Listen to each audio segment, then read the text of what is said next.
Deadpool and Wolverine fever is in full effect. The movie has just came out and every single person is talking about it. I'm going to break down every single cameo you saw and every single cameo that you missed. Let's get the elephant out the room. Of course, the first one is Henry Cavill as Wolverine. It is insane that we finally got to see a fan cast in live action. People have wanted Henry Cavill as Wolverine for a very long time, and let's be honest, he looked perfect. Will he replace Hugh Jackman? Probably not, but it was great to see, and I really love the fact they made a joke about how Marvel will treat him better than DC has, because, let's be honest, he's been done very dirty over there. Next up, probably the second biggest one right here, Johnny Storm, Chris Evans. Who would have thought we got Chris Evans, and the fact they baited us into thinking he was Captain America with the red and blue arm, all for him to just say flame on. Oh my god, my cinema absolutely erupted, and that was such a great cameo. It was also great in the post-credits that we saw him swearing and just going AWOL, talking his shit, because let's be honest, Captain America had a running joke that he didn't say swear words, so that was just such a cool little inside joke there for Marvel. Shit!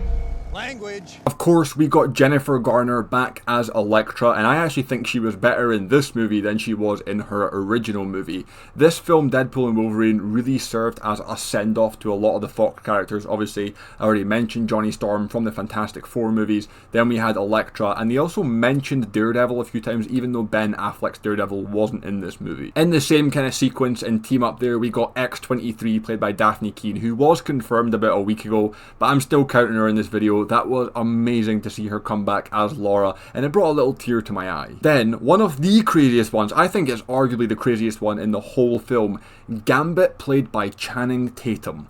Who would have thought we got that? His film got cancelled back in 2003, he was cast as a character, and it just got shelved basically forever. There was rumours in the mid-2010s that it was coming back, and he was recast, and he was back, and he wasn't, it was on and off. And then once Fox got bought over by Marvel, it was like it was never going to happen.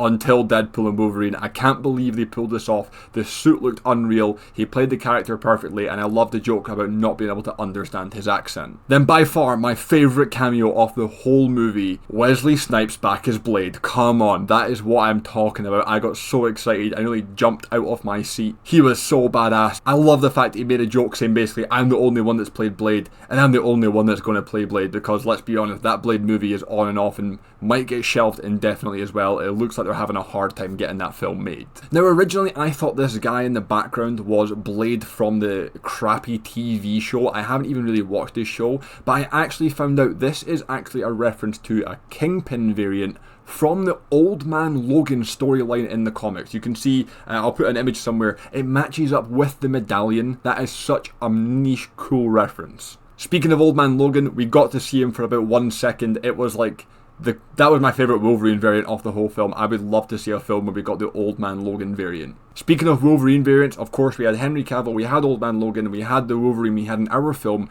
but there was a bunch more. We got the crucified Wolverine from the X-Men 251 comic. We got the patch Wolverine with the eye patch over. A lot of people felt this would be played by Daniel Radcliffe. I don't really know why, maybe just because he looked different from behind. Of course it was Hugh Jackman, but it was pretty cool to see another design from the comics. We got to see the classic suit Wolverine, the yellow and brown suit. I love that suit so much. And in the same scene, it was Hulk versus Wolverine. A shout out to his first ever comic appearance, and they recreated one of the comics with the Hulk's face in the claws perfectly, and it was so awesome. It got me so hyped. Again, I would love to see a Wolverine versus Hulk movie, or just to see, give me 30 seconds more of that. I need to see that play out. We got one of the most cursed things I've ever seen with short Wolverine finally shutting up all of the people for years that have went, oh, we need a short person to play Wolverine, he's a short. No, we don't, okay? We've seen it. It looks ridiculous. I'm quite happy with my 6'2" Wolverine, okay? Not everything has to be like the comics, and this change is the best change they've ever made, ever. We got the 90s Wolverine with a crazy big hair, and he actually gave Deadpool a pretty nasty beatdown in the 20 seconds of screen time he had. That was awesome. Then moving on, we had a lot that we already knew from the trailers. We had Callisto, Toad, of course we had Sabretooth, that fight lasted about 5 seconds. We had Pyro, who played a bigger part in the film than I thought you would. We had Lady Deathstrike, who I really wish we got to see Logan fight more in depth, like a rematch from that X-Men film. We got Azazel back from the second gen of X-Men movies, and we got Juggernaut, the Vinnie Jones suit, but not Vinnie Jones in the suit, which is a bit strange. In the same kind of Ant-Man base, there was the Russian, who was actually a villain from the 1985 Punisher movie, I believe. And these Punisher films actually get mentioned quite a lot. Blade uses the Punisher's classic rocket launcher at one point, and that's when he makes a joke about him being the only Blade, even though there's been about 5 different Punishers. And in the same Ant-Man base, we also got one very short scene of Psylocke. Speaking of the Ant-Man base, this is another callback to Old Man Logan. This is used in, I think it's called Pym Falls in the comic book Old Man Logan. That's my favourite comic book run, and just all the Easter eggs for it really made me so happy. Of course, another obvious one, we got Lady Pool, played by Blake Lively. I believe it said that there was a stunt woman in the suit, but Blake Lively added the voiceover lines very late into production as a cool little Easter egg. And then we had Deadpool Kid, aka the Cowboy Deadpool, played by Matthew McConaughey. I really wish he took the helmet off. That would have been insane to see that in live action. There was also a Wales Deadpool, which is just a massive call out to Ryan Reynolds' involvement with Wrexham FC, his football team in Wales, and the character was actually played in the suit by one of their players, Paul Mullen, which is just mint. Of course, at the start of the film, there was also Happy Hogan. That was amazing to see. I think it was a great start to the movie, and that intro sequence was really exciting. It just got me going from the get-go. And one of the nicest ones, there was a poster of Stan Lee, which is just such a nice callback. Obviously, we can't get our classic Stan Lee cameos anymore, but the fact they're still honouring him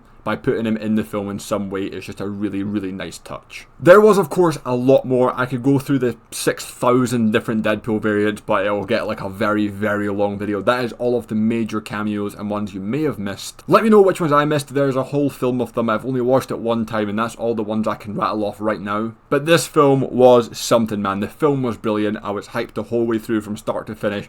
It's so good to see Wolverine back. He's always been the best superhero we've had in live action. If you liked the video and you want more videos like this, hit the like button, subscribe to my channel, that would be appreciated. But other than that, thank you for watching, I'll see you all later.